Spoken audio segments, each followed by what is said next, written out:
O livro durante a parte e o universo central e os superuniversos auspiciada por um corpo de personalidades diversa, atuando por autorização dos anciãos dos dias de Orvonton.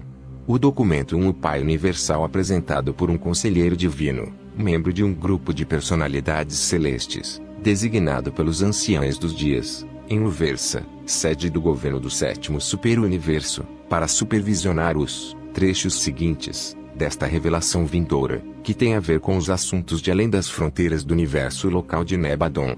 Eu fui incumbido de responder pelos documentos que descrevem a natureza e os atributos de Deus, porque eu represento a mais alta fonte de informação disponível para tal propósito, em qualquer mundo habitado.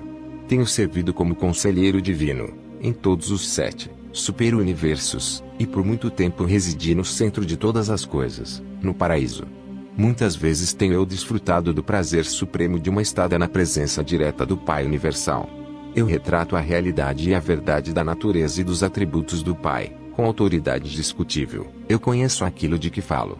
10.1, 21.1 O Pai Universal é o Deus de toda a criação, é a primeira fonte e centro de todas as coisas e todos os seres. Pensar em Deus primeiro como um Criador, depois como um controlador e finalmente como um sustentador infinito. A verdade sobre o Pai Universal teve o seu alvorecer, para a humanidade, quando o profeta disse: apenas vós sois Deus, não há ninguém além de vós.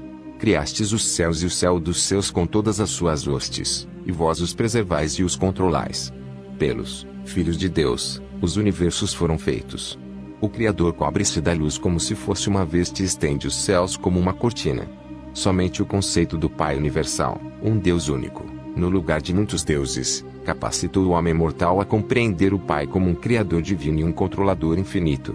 10.2, 21.2 As miríades de sistemas planetários foram todas criadas para serem afinal habitadas por vários tipos diferentes de criaturas inteligentes, seres que poderiam conhecer a Deus, receber a afeição divina e amá-lo em retribuição. O universo dos universos é obra de Deus e morada das suas diversas criaturas. Deus criou os seus e formou a Terra, e não foi em vão que ele estabeleceu o universo e criou este mundo. Ele o formou, para que fosse habitado. 10.3, 21.3 Todos os mundos esclarecidos reconhecem e adoram o Pai Universal, o elaborador eterno e sustentador infinito de toda a criação. As criaturas de vontade, de universo em universo, embarcaram na jornada imensamente longa até o paraíso, a luta fascinante da aventura eterna de alcançar Deus, o Pai. A meta transcendente dos filhos do tempo é ir ao encontro do Deus eterno, é compreender a sua natureza divina, é reconhecer o Pai Universal. As criaturas sabedoras de Deus têm uma única ambição suprema, um só desejo ardente, que é o de tornar-se, nas suas próprias esferas, perfeitos como ele é perfeito na sua perfeição de personalidade no paraíso e na sua esfera universal de supremacia na retidão. Do Pai Universal que habita a eternidade, emanou o supremo mandado: sede perfeitos, assim como eu sou perfeito. Em amor e misericórdia, os mensageiros do paraíso levaram essa exortação divina, através dos tempos e em todos os universos, até mesmo as criaturas inferiores de origem animal, tais como as raças humanas de Urântia. 10.4, 22.1 Esse mandado, magnífico e universal, de esforçar-se para atingir a perfeição da divindade, é o primeiro dever e deveria ser a mais alta ambição de todas as criaturas que batalham nessa criação do Deus da perfeição. A possibilidade de atingir a perfeição divina é o destino certo e final de todos os homens, no eterno progresso espiritual. 10.5, 22.2 Os mortais de Urântia dificilmente podem esperar ser perfeitos, no sentido infinito, mas, para os seres humanos, partindo como fazem, deste planeta, é inteiramente possível alcançar a meta superna divina que o Deus infinito estabeleceu para o homem mortal, e, quando atingirem esse destino, em tudo que diz respeito à autorrealização e ao alcance da mente, eles estarão tão repletos, na sua esfera de perfeição divina, quanto o próprio Deus o é, no seu âmbito de infinitude e eternidade. Tal perfeição pode não ser universal, no sentido material, nem limitada, em alcance intelectual, nem final, enquanto experiência espiritual, mas ela é final e completa, sob todos os aspectos finitos, em divindade, vontade, perfeição de motivação da personalidade e consciência de Deus. 10.6, 22.3 O verdadeiro significado do mandamento divino é este: sede perfeitos, assim como eu sou perfeito. É o que impulsiona constantemente o homem mortal a ir adiante e o atrai para o interior de si próprio, na sua labuta longa e fascinante para alcançar níveis cada vez mais elevados de valores espirituais e de significados verdadeiros do universo. Essa busca sublime, pelo Deus dos universos, é a aventura suprema dos habitantes de todos os mundos do tempo e do espaço. 1. O nome do Pai 1.1, 22.4 De todos os nomes pelos quais Deus, o Pai, é conhecido nos universos, aqueles que o designam como a primeira fonte e centro do universo são os mais frequentemente encontrados. O Pai primeiro é conhecido por vários nomes, em universos diferentes e nos diversos setores de um mesmo universo. Os nomes por meio dos quais a criatura designa o Criador dependem, em grande parte, do conceito que a criatura tem do Criador. A primeira fonte e centro do universo nunca revelou a si própria por um nome, apenas pela sua natureza. Se acreditamos que somos filhos deste Criador, afinal, torna-se natural que o chamemos de Pai. Mas essa denominação vem da nossa própria escolha, e advém do reconhecimento da nossa relação pessoal com a primeira fonte e centro. 1.2 22.5 O Pai Universal nunca impõe qualquer forma de reconhecimento arbitrário, de adoração formal, ou de serviço escravizador às criaturas, inteligentes e dotadas de vontade dos universos. Os habitantes evolucionários dos mundos do tempo e do espaço, por si mesmos, devem, nos seus corações, reconhecer, amar e voluntariamente adorá-lo. O Criador recusa-se a exercer coação de submissão sobre os livres arbítrios espirituais das suas criaturas materiais. A dedicação afetuosa da vontade humana, de fazer a vontade do Pai, é a dádiva mais bem escolhida que o homem pode oferecer a Deus. De fato, uma consagração assim da sua vontade de criatura constitui a única dádiva possível de valor verdadeiro, do homem, ao Pai do paraíso. Em Deus, o homem vive, move-se e tem o seu ser. Não há nada que o homem possa dar a Deus, a não ser a escolha de ater-se à vontade do Pai, e uma decisão como essa, efetivada pelas criaturas volitivas, inteligentes dos universos, na realidade, constitui a verdadeira adoração, que satisfaz muito plenamente ao Pai Criador, em cuja natureza o amor é preponderante. 1.3 22.6 Quando realmente vos houverdes tornado conscientes de Deus, após descobrirdes verdadeiramente a majestade do Criador e houverdes experimentado e compreendido a presença do Controlador Divino, que em vós reside, então, segundo o vosso esclarecimento e de acordo com a maneira e o método pelo qual os filhos divinos revelam Deus, vós encontrareis um nome para o Pai Universal que expresse adequadamente o vosso conceito da primeira grande fonte e centro. E assim, em mundos diferentes e em vários universos, o Criador torna-se conhecido por inúmeros nomes, e todos significam a mesma coisa, pelo sentido do relacionamento dos filhos com Ele, em palavras e símbolos. Todavia, cada nome representa um grau, uma profundidade da sua entronização nos corações das suas criaturas de um determinado reino. 1.4 23.1 Perto do centro do universo dos universos, o Pai Universal é em geral conhecido por nomes que podem ser considerados como significando primeira fonte. Mais além, nos universos do espaço, os termos empregados para designar o Pai Universal significam, com mais frequência, o Centro Universal. E, mais além ainda, nesta criação estelar, como na sede central do vosso universo local, ele é conhecido como a primeira fonte criadora e centro divino. Numa constelação próxima, Deus é chamado de Pai dos universos. Em outra, de sustentador infinito e, mais para leste, de controlador divino. Ele tem sido designado também, por Pai das luzes, dom da vida e todo-poderoso único. 1.5 23.2 Nos mundos em que um filho do paraíso viveu uma vida de auto-outorga ou de doação de si próprio, Deus geralmente é conhecido por algum nome que indica um relacionamento pessoal, de alguma afeição terna ou devoção paternal.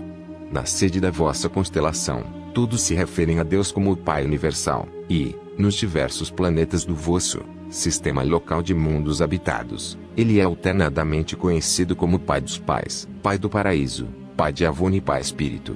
Aqueles que conhecem Deus, por meio das revelações feitas pelos filhos do paraíso, durante as outorgas de si próprios aos mundos, sempre cedem ao apelo sentimental da relação tocante que advém da associação entre a criatura e o Criador. e se referem a Deus como o nosso Pai. 1.6, 23.3 Num planeta de criaturas sexuadas, em um mundo em que os impulsos da emoção parental são inerentes aos corações dos seus seres inteligentes, o termo Pai torna-se um nome muito expressivo e apropriado para o Deus eterno. Ele é mais bem conhecido, mais universalmente reconhecido no vosso planeta, pelo nome de Deus. O nome que lhe é dado é de pouca importância, o que é significativo é conhecê-lo e aspirar a ser como ele. Os vossos profetas de outrora verdadeiramente chamavam-no de Deus eterno e referiam-se a ele como aquele que habita a eternidade. 2. A realidade de Deus 2.1, 23.4 Deus é a realidade primordial no mundo do espírito. Deus é a fonte da verdade nas esferas da mente. Deus abriga, com a sua sombra, todas as partes dos reinos materiais, para todas as inteligências criadas. Deus é uma personalidade e, para o universo dos universos, ele é a primeira fonte e centro da realidade eterna. Deus não se assemelha ao homem, nem à máquina. O primeiro Pai é Espírito universal, eterna verdade, realidade infinita e personalidade paterna. 2.2, 23.5 O Deus eterno é infinitamente mais do que a realidade idealizada ou universo personalizado. Deus não é simplesmente o supremo desejo do homem, a busca mortal, transformada em realidade objetiva.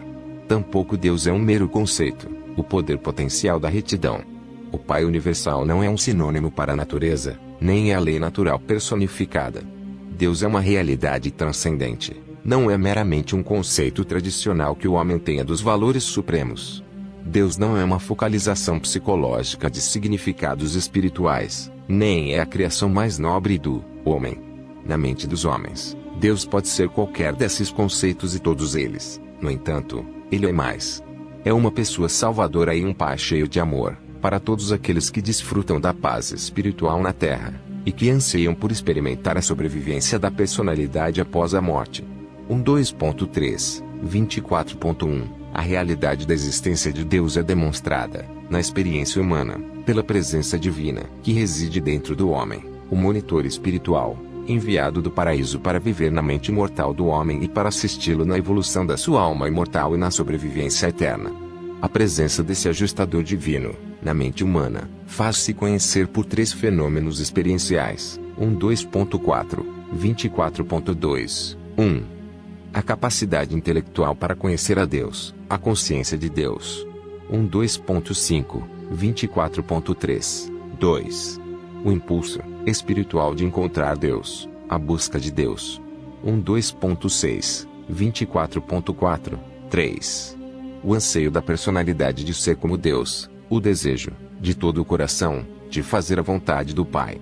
2.7, 24.5 A existência de Deus não pode jamais ser comprovada pela experiência científica, nem pela razão pura em uma dedução lógica.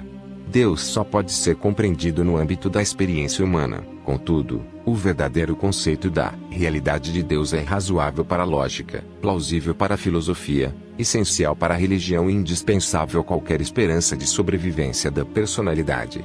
2.8, 24.6 Aqueles que são sabedores de Deus experimentaram o fato da sua presença. Tais mortais sabedores de Deus têm, na própria experiência pessoal, a única prova positiva da existência do Deus vivo que um ser humano pode oferecer a outro. A existência de Deus encontra-se muito além de qualquer possibilidade de demonstração, a não ser pelo contato entre a consciência que a mente humana tem de Deus e a presença de Deus, no ajustador do pensamento, que reside no intelecto mortal e que é outorgada ao homem, como dádiva graciosa do Pai Universal. 2.9, 24.7 Em teoria, vós podeis pensar em Deus como o Criador, pois Ele é o Criador pessoal do paraíso e do universo central da perfeição, mas os universos do tempo e do espaço foram todos criados e organizados pelo corpo do paraíso de filhos criadores. O Pai Universal não é o Criador pessoal do universo local de Nebadon, o universo, no qual vós viveis, é criação do seu filho Michael.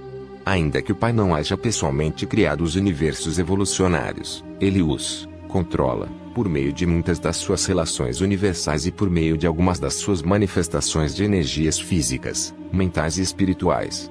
Deus, o Pai, é o Criador pessoal do universo do paraíso e, em associação com o Filho Eterno, É o criador de todos os outros criadores pessoais de universos.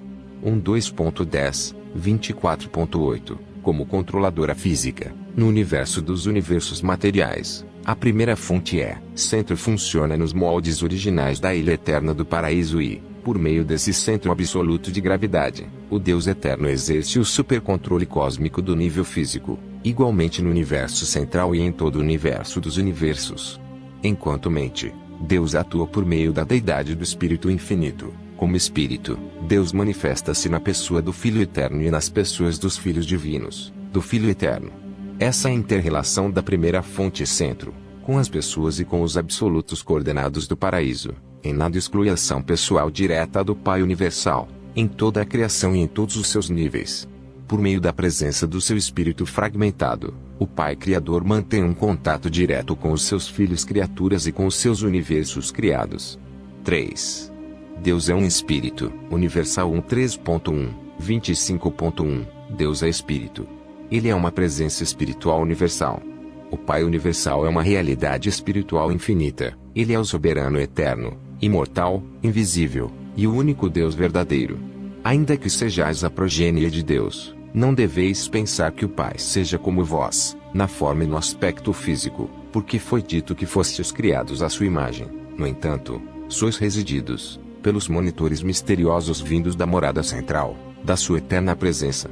Os seres espirituais são reais, apesar de invisíveis aos olhos humanos, mesmo não sendo de carne e osso. 1.3.2, 25.2, disse o vidente de outrora, ei-lo aqui, ele passa a meu lado e não o vejo, ele me ultrapassa, mas não o percebo. Podemos observar constantemente as obras de Deus, podemos ser extremamente conscientes das evidências materiais da sua conduta majestosa, mas raramente podemos contemplar a manifestação visível da sua divindade, nem mesmo ver a presença do Espírito que ele delegou para residir no homem. 1.3.3, 25.3 O Pai Universal não é invisível porque esteja escondendo-se das criaturas inferiores, que têm apenas capacidades materiais reduzidas e dons espirituais limitados. A situação antes é: vós não podeis ver a minha face, porque nenhum mortal pode ver-me viver. Nenhum homem material pode contemplar o Deus Espírito e preservar a sua existência mortal. É impossível aos grupos mais baixos de seres espirituais, e a qualquer ordem de personalidades materiais, aproximarem-se da glória e do brilho espiritual da presença da personalidade divina. A luminosidade espiritual da presença pessoal do Pai é uma luz da qual nenhum homem mortal pode aproximar-se, que nenhuma criatura mortal tenha visto ou possa ver. Mas não é necessário ver Deus com os olhos da carne, para discerni-lo pela visão da fé da mente espiritualizada. 1.3.4, 25.4 A natureza espiritual do Pai Universal é compartilhada plenamente com seu coexistente, o Filho Eterno do Paraíso. Ambos, o Pai e o Filho, da mesma maneira, compartilham o Espírito Eterno e Universal, pleno e irrestritamente, com a sua personalidade conjunta coordenada, o Espírito Infinito. O Espírito de Deus é, em si por si próprio, absoluto, no Filho, é inqualificável, no Espírito, é universal, e, em todos e por meio de todos eles, é infinito. 1.3.5, 25.5 Deus é um Espírito universal, Deus é a pessoa universal. A realidade pessoal, suprema da criação finita é Espírito, a realidade última do cosmo pessoal é Espírito absoluto. Apenas os níveis da infinitude são absolutos, e apenas em tais níveis existe unicidade de finalidade entre matéria, mente e espírito. 1.3.6, 25.6 Nos universos, Deus, o Pai, é, em potencial, o supracontrolador da matéria, da mente e do espírito. Somente por meio do imenso circuito da sua personalidade é que Deus lida diretamente com as personalidades da sua vasta criação de criaturas volitivas. No entanto, fora do paraíso, ele é contatável apenas nas presenças das suas entidades fragmentadas, a vontade de Deus na vastidão dos universos. Esse espírito do paraíso, que reside na mente dos mortais do tempo e que impulsiona a evolução, na criatura sobrevivente, de uma alma imortal, é da mesma natureza e divindade que o Pai Universal. No entanto, como as mentes dessas criaturas evolucionárias originam-se nos universos locais, elas devem alcançar a perfeição divina, realizando as transformações experienciais, de alcance e de realização espiritual, que são um resultado inevitável da escolha da criatura de fazer a vontade do Pai nos céus. 3.7, 26.1 Na experiência interior do homem, a mente encontra-se vinculada à matéria. E as mentes, vinculadas assim à matéria, não podem sobreviver ao perecimento mortal. Abraçar a técnica de sobrevivência é fazer as transformações na mente mortal e os ajustamentos da vontade humana, por meio dos quais tal intelecto, consciente de Deus, deixa-se gradualmente ensinar pelo Espírito e, finalmente, deixa-se guiar por ele. Essa evolução da mente humana, a partir da associação material, até a união com o Espírito, resulta na transmutação das fases, potencialmente espirituais, da mente mortal, nas realidades moronciais da alma imortal. A mente imortal, se for subserviente à matéria, está destinada a tornar-se cada vez mais material e, consequentemente, a sofrer uma extinção final da personalidade. A mente entregue ao espírito está destinada a tornar-se cada vez mais espiritual e, finalmente, a realizar a unificação com o Espírito Divino, que é sobrevivente e que é o guia para, desse modo, conseguir-se a sobrevivência à eternidade de existência da personalidade. 3.8, 26.2 Eu procedo do eterno e tenho, repetidamente, retornado à presença do Pai Universal. Sei da realidade e da personalidade da primeira fonte centro. O Pai eterno é universal. Conquanto o grande Deus seja absoluto, eterno e infinito, eu sei que Ele também é bom, divino e pleno de graças. Sei da verdade das grandes declarações. Deus é Espírito e Deus é Amor, e esses dois atributos foram revelados e estão revelados ao universo, da forma mais completa, pelo Filho Eterno. 4. O mistério de Deus 4.1, 26.3 A infinitude da perfeição de Deus é tal que faz dele um mistério eterno. O maior de todos os mistérios insondáveis de Deus é o fenômeno da residência divina nas mentes mortais. A maneira pela qual o Pai Universal convive com as criaturas do tempo é o mais profundo de todos os mistérios do universo. A presença divina na mente do homem é o mistério dos mistérios. 4.2, 26.4 Os corpos físicos dos mortais são templos de Deus.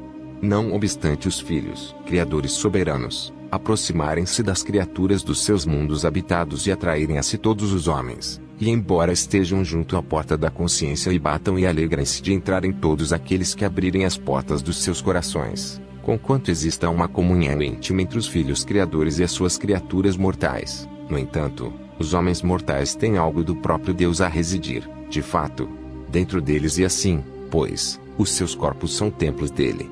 4.3, 26.5 Quando houverdes terminado neste mundo, e a vossa carreira na sua forma temporária terrena estiver concluída, quando a vossa viagem de provações na carne estiver finda, e o pó que compõe o tabernáculo mortal retornar à terra de onde veio, então, e isso está revelado, o residente espírito retornará a Deus, que o outorgou. Dentro de cada ser mortal deste planeta reside um fragmento de Deus, uma parte do todo da divindade.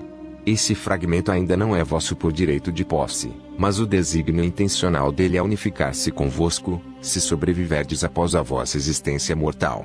4.4, 26.6 Confrontamo-nos constantemente com esse mistério de Deus, e ficamos perplexos com o desenvolvimento crescente do panorama infindável da verdade e da sua infinita bondade, da sua inesgotável misericórdia, da sua incomparável sabedoria e do seu caráter supremo.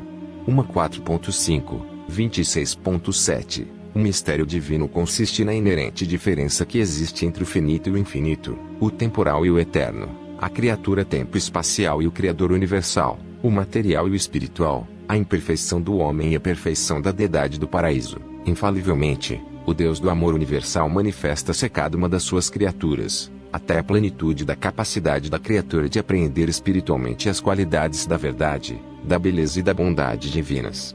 4.6, 27.1 Para todo ser espiritual e para todas as criaturas mortais, em todas as esferas e em todos os mundos, no universo dos universos, o Pai Universal revela tudo do seu ser, divino e pleno de graças, tudo que pode ser discernido ou compreendido por aqueles seres espirituais e pelas criaturas mortais. Deus não tem preferência por pessoas, espirituais ou materiais.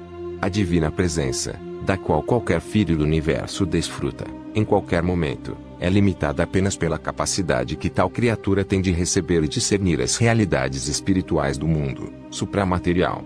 4.7, 27.2. Como uma realidade na experiência espiritual humana, Deus não é um mistério. Quando, porém, para as mentes físicas da ordem material, é feita uma tentativa de tornar claras as realidades do mundo espiritual, surgem mistérios tão sutis e tão profundos que apenas o entendimento pela fé, nos mortais sabedores de Deus, pode realizar o milagre filosófico do reconhecimento do infinito pelo finito, o discernimento do Deus eterno, por parte dos mortais em evolução, nos mundos materiais do tempo e espaço. 5. A personalidade do Pai Universal 5.1, 27.3. Não permitais que a magnitude e infinitude de Deus obscureçam ou eclipsem a vossa visão da personalidade dele. Ele, que planejou o ouvido, não escutará. Ele, que formou o olho, não verá. O Pai Universal é o auge da personalidade divina, ele é a origem e o destino da personalidade, em toda a criação. Deus é tanto infinito, quanto pessoal, ele é uma personalidade infinita. O Pai é verdadeiramente uma personalidade, se bem que a infinitude da sua pessoa coloca-o sempre para além da compreensão plena dos seres materiais e finitos. 5.2, 27.4. Deus é muito mais do que uma personalidade, do modo como a personalidade é entendida pela mente humana. Ele é mais ainda do que qualquer conceito possível de uma superpersonalidade. Contudo, é totalmente inútil discutir um conceito tão incompreensível como o da personalidade divina com as mentes das criaturas materiais, para quem o máximo, em matéria de entendimento da realidade do ser, consiste na ideia e no ideal de personalidade. O mais elevado conceito que a criatura material possui do Criador Universal está englobado nos ideais espirituais de uma ideia elevada, que ela pode ter da personalidade divina.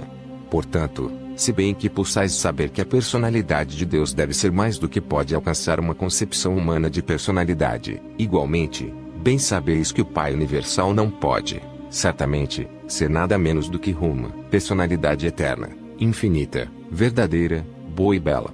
5.3, 27.5. Deus não se está escondendo de nenhuma das suas criaturas. Ele é inabordável, para tantas ordens de seres, apenas porque ele reside em uma luz da qual nenhuma criatura material pode aproximar-se. A imensidão e a grandeza da personalidade divina estão muito além do entendimento da mente imperfeita dos mortais evolucionários. Ele mede as águas no oco das suas mãos, avalia um universo com a palma da sua mão. É ele quem se assenta no círculo da terra, que estende os céus como uma cortina e que a abre, como um universo, para morar. Levantai alto os vossos olhos e contemplai aquele que criou todas as coisas, que traz os seus mundos contados e os chama a todos pelos seus nomes. E também é verdade que as coisas invisíveis, de Deus apenas parcialmente são compreendidas pelas coisas que foram criadas. Hoje em dia, e no estágio em que estais, deveis discernir o Criador invisível por meio das suas diversas e múltiplas criações, bem como por intermédio da revelação e da ministração dos seus filhos e dos inúmeros subordinados destes. 5.4, 28.1. Ainda que os mortais materiais não possam ver a pessoa de Deus, eles deveriam regozijar-se com a certeza de que ele é uma pessoa. Pela fé deveriam aceitar a verdade que afirma que o Pai Universal amou tanto o mundo, que proporcionou o crescimento espiritual eterno dos seus mais humildes habitantes, que ele se regozija com os seus filhos. Deus não carece de nenhum dos atributos super-humanos e divinos que constituem uma personalidade criadora perfeita, eterna, plena de amor e infinita. 5.5, 28.2. Nas criações locais, com exceção do pessoal dos superuniversos, Deus não tem manifestações pessoais ou residenciais, além dos filhos criadores do paraíso, que são os pais dos mundos habitados e os soberanos dos universos locais.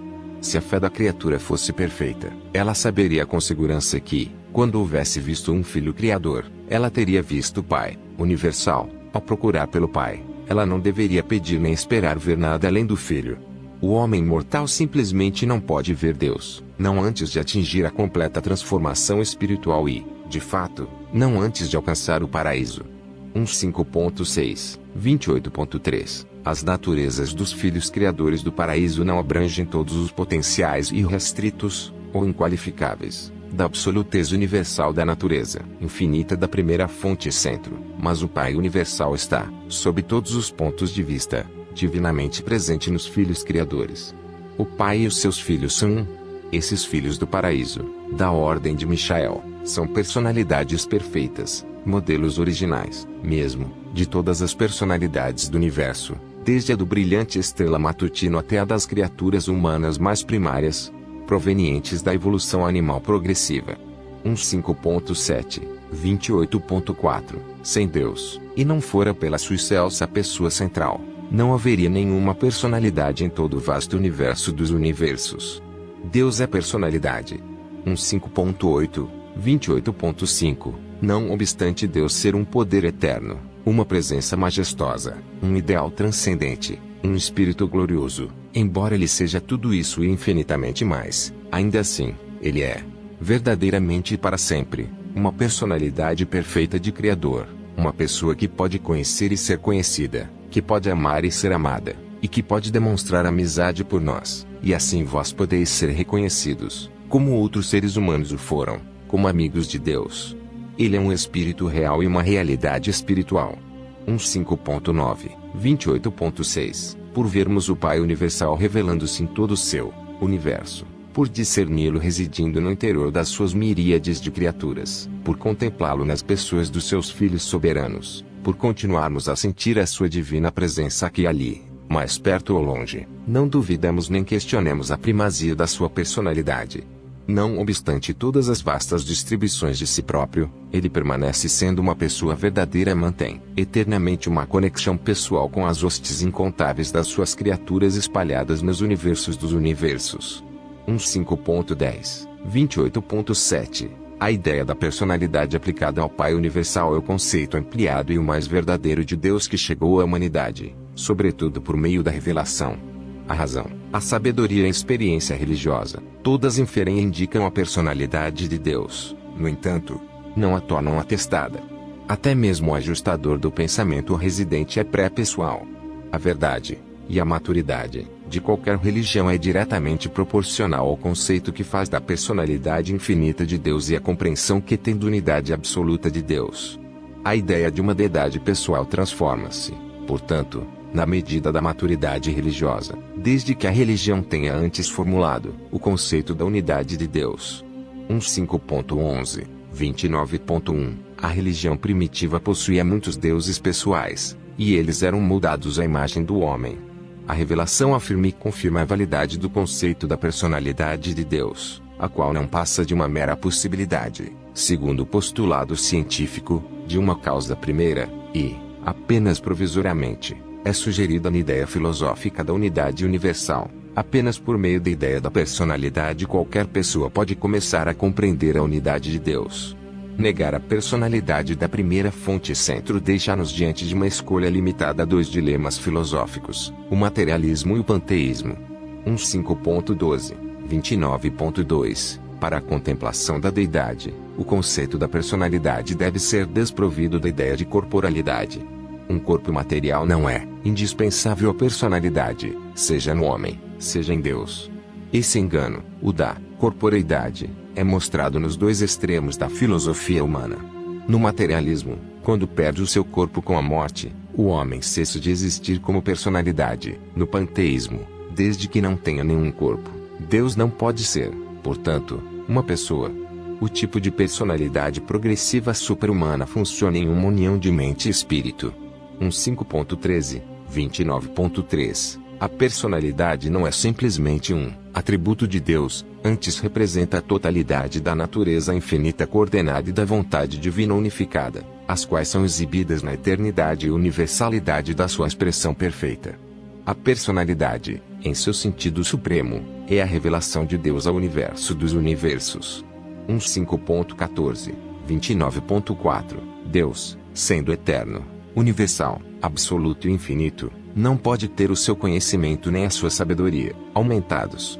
Deus não adquire experiência, como o homem finito poderia conjecturar ou entender. No entanto, ele desfruta, dentro do âmbito da sua própria personalidade eterna, de contínuas expansões de autorrealização, as quais, de um certo modo, podem ser comparáveis e análogas à aquisição de novas experiências conforme são feitas pelas criaturas finitas dos mundos evolucionários.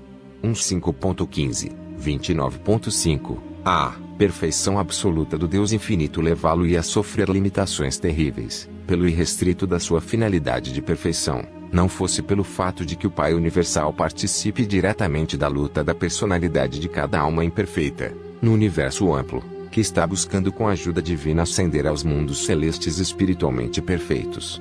Essa experiência progressiva de cada ser espiritual e de cada criatura mortal, em todo o universo dos universos, é uma parcela da consciência da Deidade, sempre em expansão, do Pai, no divino círculo sem fim da autorrealização incessante.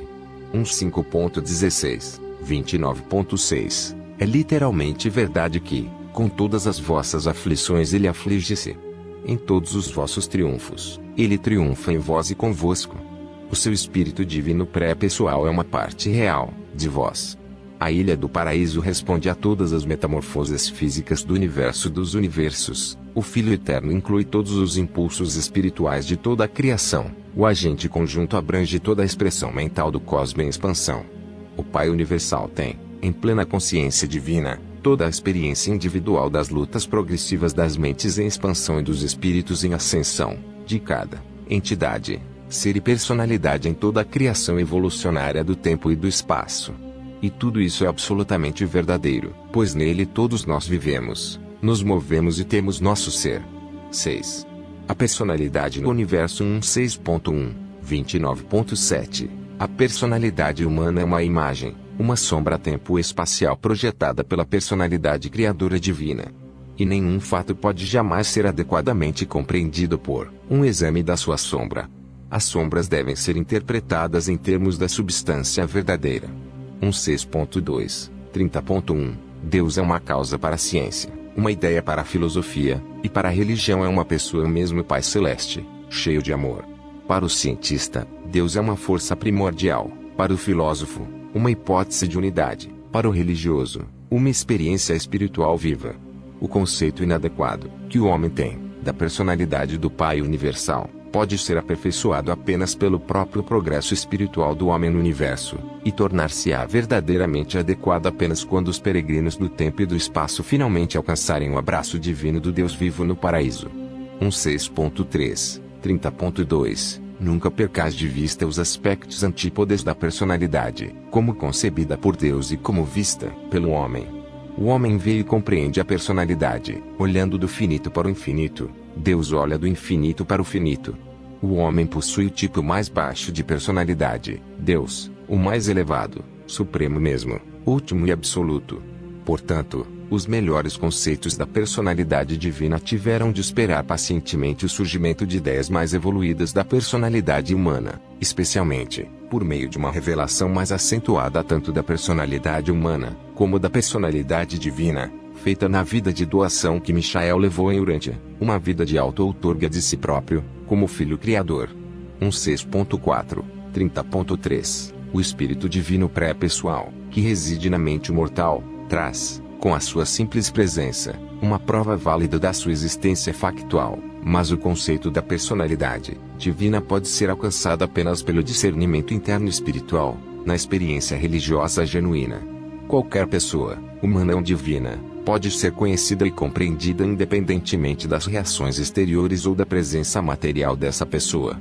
16.5, 30.4 Uma certa afinidade moral e harmonia espiritual são essenciais à amizade entre duas pessoas. Uma personalidade amorosa dificilmente pode revelar-se uma pessoa incapaz de amar. Da mesma forma, para aprimorar o conhecimento de uma personalidade divina, todos os dons da personalidade do homem devem consagrar-se inteiramente a tal esforço. A devoção parcial, com a metade do coração, não será de nenhuma valia.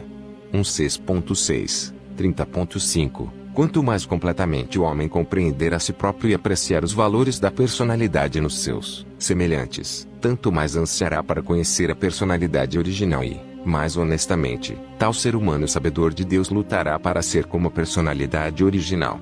Baseados em opiniões, vós podeis discutir sobre Deus, a experiência com Ele e nele, contudo, está acima e além de qualquer controvérsia humana e da mera lógica intelectual.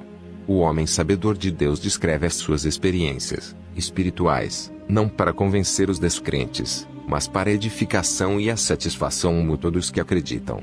6.7, 30.6 Assumir que o universo possa ser conhecido, que é inteligível, significa assumir que o universo foi feito pela mente que é administrado pela personalidade. Apenas a mente do homem pode perceber o fenômeno mental de outras mentes, sejam humanas ou supra-humanas. Se a personalidade do homem pode experienciar o universo, então há uma mente divina e uma personalidade real ocultas em algum lugar neste universo. 6.8, 30.7 Deus é espírito, personalidade espiritual. O homem também é um espírito, uma personalidade espiritual potencial. Jesus de Nazaré atingiu a realização plena do potencial da personalidade espiritual, na experiência humana, consequentemente a sua realização, em vida, da vontade do Pai, torna-se a revelação mais real e ideal da personalidade de Deus. Ainda que a personalidade do Pai Universal possa ser aprendida apenas por meio de uma experiência religiosa factual, na vida terrena de Jesus, somos inspirados pela demonstração perfeita dessa realização e da revelação da personalidade de Deus, em uma experiência verdadeiramente humana. 7. O valor espiritual do conceito de personalidade. 7.1, 31.1 Quando Jesus falou do Deus vivo, ele referiu-se a uma deidade pessoal, o Pai do céu. O conceito da personalidade da deidade facilita a amizade, favorece a adoração inteligente, promove uma confiança arejada. As interações podem dar-se entre coisas não pessoais, mas não a amizade. A relação de amizade entre o pai e o filho, tanto quanto entre Deus e o homem, não pode ser desfrutada, a menos que ambos sejam pessoas. Somente as personalidades podem comungar uma com a outra, embora essa comunhão pessoal possa ser imensamente facilitada pela presença de uma entidade tão impessoal quanto o ajustador do pensamento. 7.2, 31.2 O homem consegue a união com Deus, mas não como uma gota de água poderia encontrar a unidade com o oceano. O homem consegue a união divina por meio de uma comunhão recíproca espiritual progressiva, pelo relacionamento da personalidade com o Deus pessoal, ao atingir, de um modo crescente, a natureza divina, por meio de uma conformidade inteligente, buscada com todo o seu coração, à vontade divina. Uma relação tão sublime só pode existir entre personalidades. 7.3, 31.3 O conceito da verdade poderia ser, certamente, mantido à parte da personalidade. O conceito da beleza pode existir sem a personalidade, mas o conceito da bondade divina só é compreensível em relação à personalidade. Somente uma pessoa pode amar e ser amada. E até mesmo a beleza e a verdade não teriam esperança de sobrevivência se não fossem atributos de um Deus pessoal, de um Pai repleto de amor. 7.4, 31.4 Não podemos entender inteiramente como Deus pode ser primordial, imutável, todo-poderoso e perfeito e, ao mesmo tempo, estar cercado por um universo sempre em mutação e aparentemente ilimitado por leis, um universo em evolução, de imperfeições relativas. Contudo, podemos conhecer tal verdade, na nossa própria experiência pessoal, posto que mantenhamos, todos, a identidade da personalidade e a unidade, da vontade, a despeito das mudanças constantes, não apenas em nós próprios, mas também no nosso ambiente. 7.5, 31.5 A realidade última do universo não pode ser captada pela matemática, nem pela lógica, nem pela filosofia, apenas a experiência pessoal pode captá-la em conformidade progressiva com a vontade divina de um Deus pessoal. Nem a ciência, nem a filosofia, nem a teologia podem atestar a personalidade de Deus. Apenas a experiência pessoal dos filhos pela fé do Pai Celeste pode tornar efetiva a compreensão espiritual da personalidade de Deus. 7.6, 31.6 Os conceitos mais elevados de personalidade, no universo, implicam identidade, autoconsciência, vontade própria e possibilidade de autorrevelação. E essas características implicam, ainda, uma comunhão de amizade com personalidades outras, iguais e diferentes, tal como existe nas associações das personalidades das deidades do paraíso. E a unidade absoluta dessas associações é tão perfeita que a divindade torna-se conhecida pela indivisibilidade e pela unidade. O Senhor Deus é um. A indivisibilidade da personalidade não interfere na dádiva, feita por Deus, do seu espírito, para que viva nos corações dos homens mortais. A indivisibilidade da personalidade de um pai humano não impede que ele reproduza filhos e filhas mortais. 17.7, 31.7. Esse conceito de indivisibilidade, associado ao conceito de unidade, resulta na transcendência, tanto do tempo quanto do espaço, feita pela ultimidade da deidade. Portanto, nem o espaço nem o tempo podem ser absolutos, nem infinitos. A primeira fonte santo é a infinitude, que transcende, de modo inqualificável, a toda mente, a toda matéria e a todo espírito. 17.8, 31.8. A existência da Trindade do Paraíso é um fato que não viola, de forma alguma, a verdade da unidade divina. As três personalidades da Deidade do Paraíso são unas, em todas as suas reações à realidade do universo e em todas as relações com as criaturas. E a existência dessas três pessoas eternas tampouco viola a verdade da indivisibilidade da Deidade. Eu estou plenamente cônscio de que não disponho de nenhum idioma adequado para deixar claro, para a mente mortal, como essas questões do universo mostram-se para nós. Mas vós não deveis desencorajar-vos, nem todas essas coisas estão totalmente claras, mesmo para as altas personalidades pertencentes ao meu grupo de seres do paraíso. Tende sempre em mente que as verdades profundas, a respeito da Deidade, irão clareando-se cada vez mais à medida que as vossas mentes, progressivamente, tornarem-se mais espiritualizadas, durante as sucessivas épocas da longa ascensão mortal, até o paraíso.